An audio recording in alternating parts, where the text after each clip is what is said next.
자, 이번 시간에는 인수분해를 공부해 보도록 하겠습니다. 먼저 인수분해가 무엇인지 한번 살펴보도록 하겠습니다. 인수분해에서 인수란 무엇인가? 인수란 어떠한 식이나 값을 나누어 떨어뜨리는 수를 우리 인수분해라고 합니다. 예를 들어서 8은 2로 나누면 몫은 4이고 나머지는 0입니다. 즉 8을 2로 나누면 나누어 떨어지게 되죠. 이때 나누어 떨어뜨리는 이 수, 2를 우리는 8의 인수라고 합니다. 그럼 마찬가지로 8을 4로 나누면 몫은 2이고 나머지는 0일 것입니다. 이때 4 또한 인수가 되겠죠. 마찬가지로 8을 8로 나누면 몫은 1이고 나머지는 0입니다. 8 또한 인수가 되는 겁니다. 이것처럼 어떤 수를 나누어 떨어뜨린 수를 우리는 인수라고 합니다. 여러분들 초등학교 때 소인수분해라고 배웠을 것입니다. 소인수분해라는 게 무엇이냐? 어떤 수를 소수인 인수로 분해하는 것을 소인수분해라고 합니다.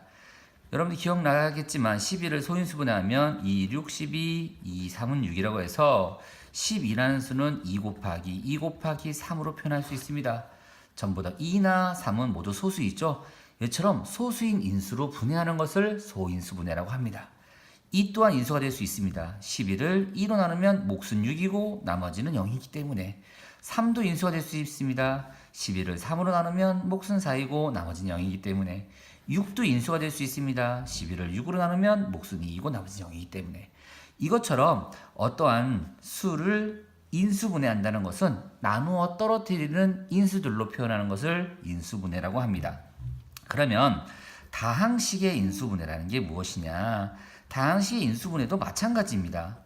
어떠한 식 x제곱 마이너스 2x 마이너스 3을 인수분해하시오. 그러면 우리가 앞 시간에 배웠던 다항식의 나눗셈처럼 이 식을 몫과 나머지 형태로 나타내되 나머지가 0인 경우를 우리는 인수분해 되었다라고 하는 것입니다.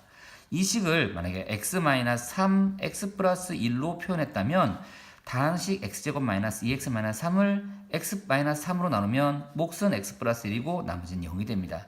이처럼 어떠한 인수, 즉 x 마이너스 3은 다항식 x제곱 마이너스 2x 마이너스 3이 인수가 되는 것이죠. x 플러스 1 또한 인수가 되는 것입니다. 이처럼 어떠한 간단한 식의 곱 형태로 나타난다. 즉 인수들의 곱으로 형태로 나타내는 것을 우리는 인수분해라고 합니다. 여러분들 중학교 때 배웠던 인수분해와 고등학교에 올라왔던 인수분해에 대해서 한번 살펴보면 우리가 인수분해는 가장 기본적으로 외워야 될 공식 5가지를 선생님은 정의하겠습니다. 5가지만 기억하고 그 나머지는 여러분들이 다양한 연습을 하는 과정을 통해 시행착오를 통해서 익혀지면 되는 것이고 고등학교 공부에 있어서 가장 많이 나오는 인수분해 공식은 선생님이 적어주는 5가지라고 할 수 있습니다. 첫 번째가 여러분들 중학교 때 배웠던 가장 기본적인 2차식의 인수분해 공식입니다. x제곱 더하기 ax 더하기 b 형태의 인수분해죠. 어떠한 두 수의 곱이 b고 1차식과 곱한 두 수의 합이 이 두 수의 합이 ax가 될 때 우리는 이 식을 x 더하기 네모 x 더하기 셈으로 인수분해 되었다고 합니다. 요 가장적인 첫 번째 2차식의 인수분해 방법이 바로 첫 번째 공식입니다. 두 번째는 여러분들이 잘 알고 있는 합차 공식입니다. 반드시 외워야 될 공식이죠. x 더하기 a, x 빼기 a는 x제곱 마이너스 a제곱이 됩니다. 즉 합차 공식으로서 중학교 때 배웠던 내용을 쓴다면 a 더하기 b, a 빼기 b는 a제곱 마이너스 b제곱이죠. 이렇게 하는 것을 전개라고 하고 이렇게 나타내는 것을 우리는 인수분해라고 합니다. 가장 기본적으로 나오는 인수분해 공식입니다. 세 번째 외워야 될 것은 2차식의 전개식입니다. 바로 항이 3개짜린 a 더하기 b 더하기 c의 제곱의 전개식입니다.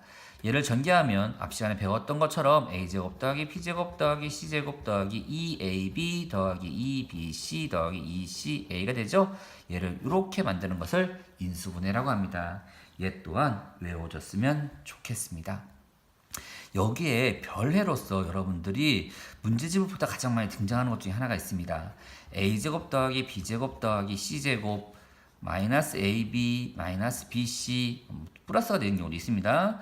플러스 CA를 어떤 다항식 형태를 표현하는 과정이 있습니다. 인수분해는 아니지만 이 단원 쪽에서 자주 나오는 내용이기 때문에 조금 기억하고 있어도 좋을 것 같습니다. 그 다음에 인수분해로 외워야 될 공식 하나 더 있다면 세제곱 합차 공식입니다.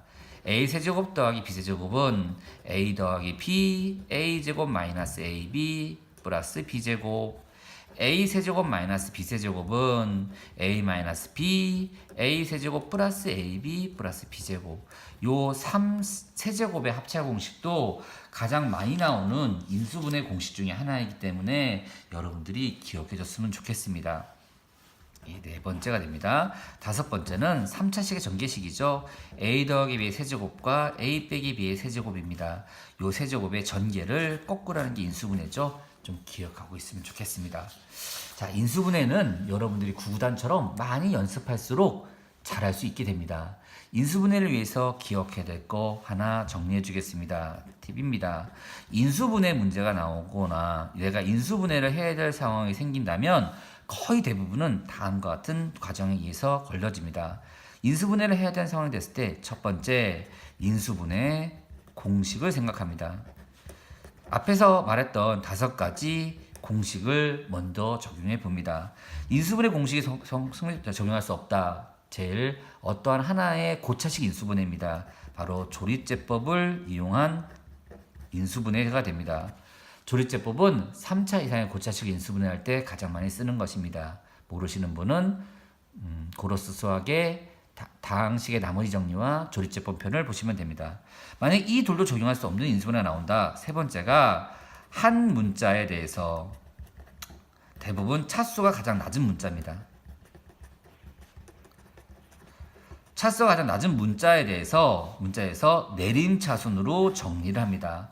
예를 들어서 뭐 특정한 문자 y가 있다면 y 나머지 이런 식으로 정리하거나 뭐 제곱 이런 식으로 정리하거나 이렇게 한 문자에 대해서 내림차순으로 정리한다. 즉 문자가 여러 개 있는 복잡한 식의 인수분해할 때 주로 많이 쓰입니다. 그렇게 하면 이 두 상황을 할 수 있는 상황이 생깁니다. 인수분해 공식을 적용할 수 있는 상황이 생기거나 조립제법을 할 수 있는 상황이 생기게 되는 케이스가 있습니다. 이렇게 하면 거의 인수분해 문제는 해결이 됩니다. 마지막 네 번째가 이제 공통인수로 묶어내는 건데 얘는 딱 보더라도 같은 모양의 문자가 있으면 묶어내는 과정을 통해 나오는데 얘는 그닥 많이 나온 편은 아니지만 이 세 가지는 꼭 기억해야 되고 여러분들이 갖고 있는 기본서를 통해서도 이 세 가지에 대해서 연습할 필요성이 필요합니다. 인수분해 여러분들이 많이 할수록 실력이 느는 단원입니다. 연습을 많이 하시길 바랍니다. 이상입니다.